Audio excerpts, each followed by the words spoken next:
to the leg day video. So in this one I'm doing incline leg press, I'm doing leg extension, and I'm doing leg curls. So let's get straight into it. So I start out with doing stretches. Now this wasn't something that I've done kind of historically. As I said in one of my previous episodes, these are really important, especially when I'm doing the incline leg press, because I go quite heavy on the weight.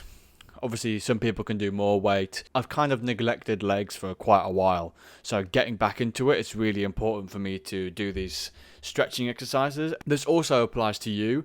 If, for example, you're just starting in the gym, doing these leg exercises will be a blessing. You will find if you don't do them, often you will struggle to get out of a chair, or if you sit on the toilet, then you have pain because your glutes are aching so much. So what I will say while I'm doing these stretches actually is just that this workout is actually going to be a little bit shorter than the other ones.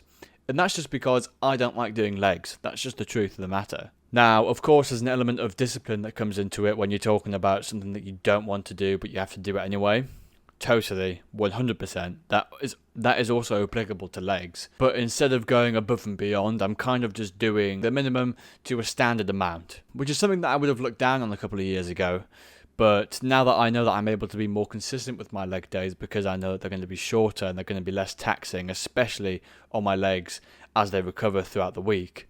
As I've matured in the gym, I've kind of realised that doing something consistently instead of doing something really good once or twice is going to get you so much better gains in the long run. So that's why I'm only doing 3 exercises in this workout.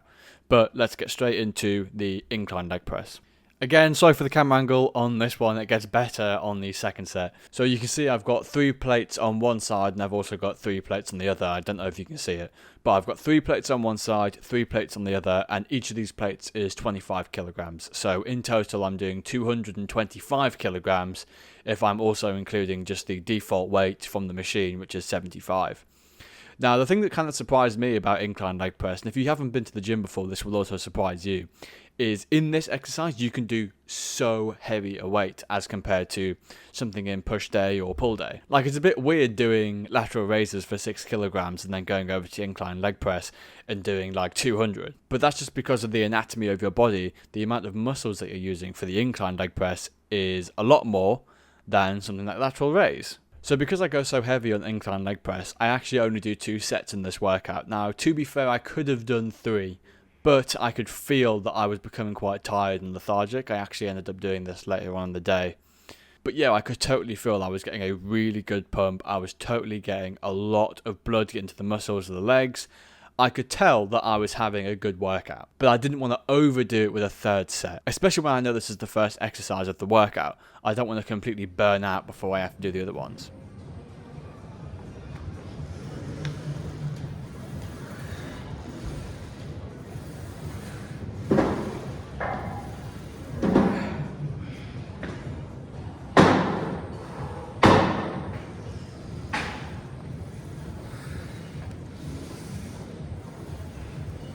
So the next one is leg extensions, and you'll notice 2 things about these leg extensions that I do.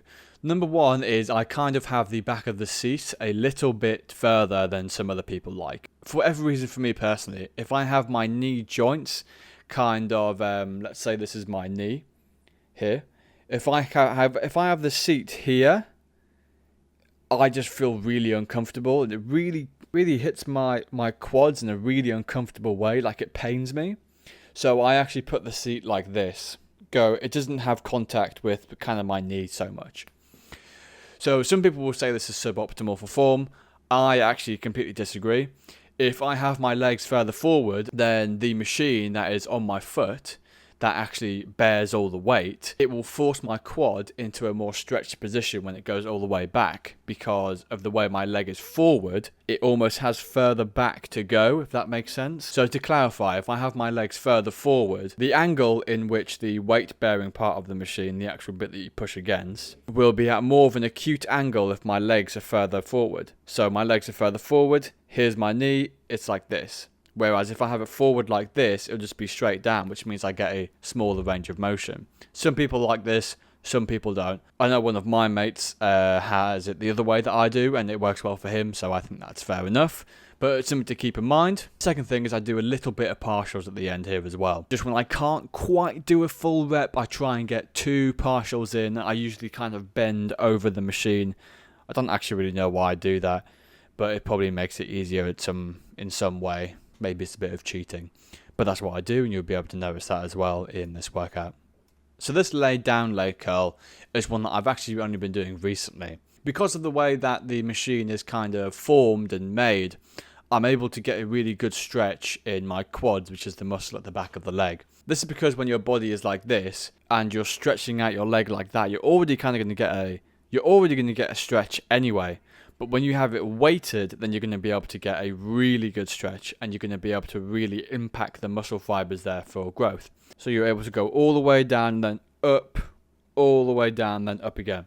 Now, what you'll actually notice is in the first set, I don't go all out and I don't bottom out and get that stretch, which is a mistake on my half, 100%. This would not have got me the optimal muscle gain that I would have wanted. I didn't get my bang for my buck when it comes to these reps.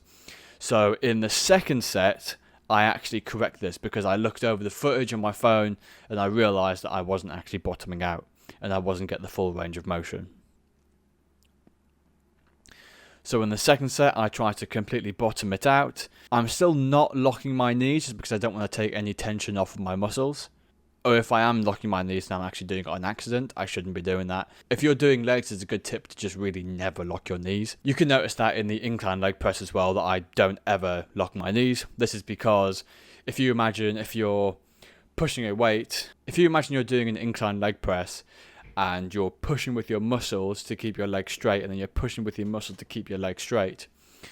When you are locking out your knees, it's taking the weight off your muscles and is putting it on your joint, which is when you see them bloody horrible videos when the person's like leg goes the wrong way and it just completely breaks.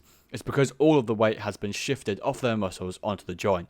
So in general, just really don't lock your legs in any leg exercise at all. Okay, and with that, this short episode is over. Thank you for watching. I'm really enjoying making these actually. They seem to be getting pushed out into the YouTube algorithm a little bit more, which is nice. It's nice to see. I hope some people can make this a part of their kind of weekly routine. Maybe it could act as a kind of accountability thing, not only for me, but hopefully for a viewer. I know the angles aren't the best. I'm sure I will improve them at some point, but at this point, I'm just trying to get the camera in the gym with me more consistently. I'm sure you can understand that. I'm sure you can understand it's actually a little bit nerve-wracking.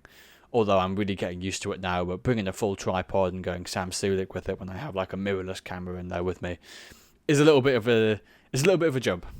But thank you for watching.